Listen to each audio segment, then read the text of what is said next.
Okay, so the first one is you've had a really busy year, but what's been the best and worst part of it for you? Oh, the best part of the year, probably putting out the record, knowing that it's finally out.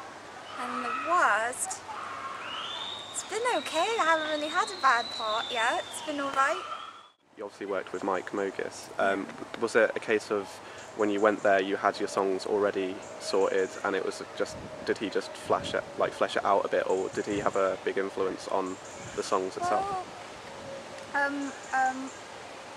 I went out with, I was sort of prepared with quite a few ideas.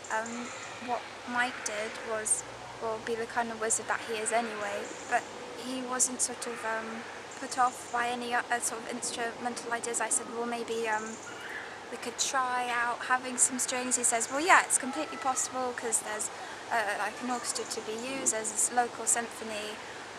Nothing was made difficult, so I don't know, he sort of met me halfway, but he has really good ideas. And then a surplus of really nice people that he works with. Something that I didn't really know, I didn't really have the idea of, but I think worked out really well was he sort of bringing a fellow to kind of do a call and response on the horse. And that's something that I like the most. If I sit down and listen to the record, I still love it when Bellows comes in and sings, and he's since become a really special friend, so yeah, you got lots of love for Mike. Could you talk to us about your Brain Bulletin fanzine? And where did that come about, and okay. are you still doing it? Okay, I started writing Brain Bulletin, oh, you got a fly. Sorry. I started writing Brain Bulletin when I was 14, and it was a fanzine. It had about 20 pages, and I used to photocopy it across the road at this place called Copywell.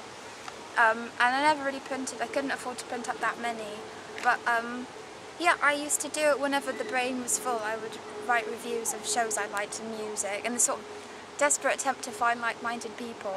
And then yeah, I was sort of mentored by this old school friend of my dad's that he had met up with after leaving secondary school, well, obviously years ago, but he met at a Friends Reunited get-together, and she was living in New York, and she was writing this fanzine called The Curse for originally women of Williamsburg in Brooklyn, and that was the biggest source of inspiration. She sort of putting it out on full moons, and I thought that was such a great idea. And it wouldn't just be about music, and that's how Brain Bulletin sort of turned into other stuff that I like. And the first place I ever left it was a laundrette on Shepherd's Bush Road, which isn't far from the house. And I think one of the weirdest places was just on a cash machine.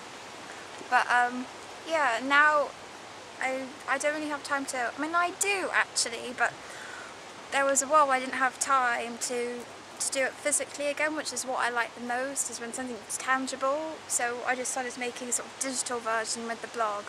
I'm not fantastic at keeping up with it, but I hope that listeners will start to submit things that they like, because that's kind of more interesting, at least for me, to see what people like. I know what I like, and it's alright, but yeah. Another thing is you're doing an exhibition. Yeah. How did that come about, and what have you got planned for it? Okay, well, the exhibition has been put on by, should I take this off because I'm quite hot? Yeah, go for it, yeah. I'll just, by the end of it, I'll just be wearing a bra. No, I won't. Yeah, my friend Lyndon is hosting that. She curates under this secret name called the Velvet Sneaker, and she puts on concerts for Oxjam and things, but another thing that she's done is put on art shows, and the Riverside is right by where we live. We both live in Hammersmith.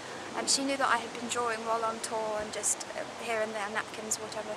And yeah, she was really encouraging and just said, well, we'll cover a wall in the Riverside Studios restaurant. Nothing fancy, but it's perfect. And so, yeah, it's going to be quite a few drawings, and they go up on August 3rd, and they stay up there till September 5th. Oh, and it's free, and it's right by the river, so you can go to a pub, whatever you want to do, have a swim, and then you can come and look at the drawings.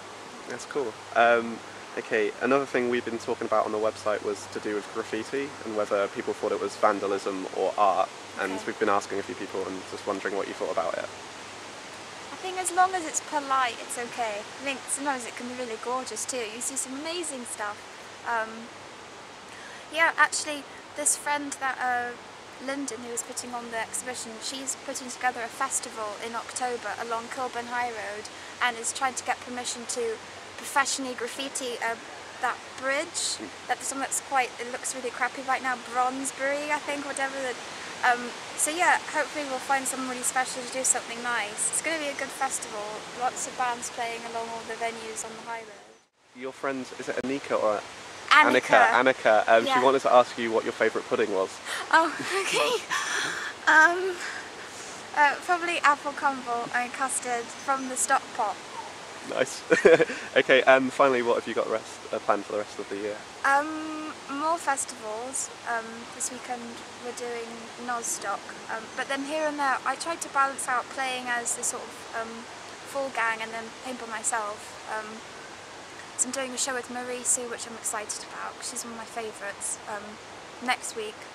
And yeah, and then I don't really know what I'm going to do with myself. Probably start recording this EP and hope to put it out around Christmas. It'll be nice to bookmark it, because last December I put out the Horse EP, so it'll be nice to have what thing that I complete with that. Oh, and in December I think I might be curating sort of a music and art show, so that will be fun. But yeah, it won't be sort of big scale, but that's how I like it anyway. It'll probably be in a shop. Yeah. Okay, I think that's it.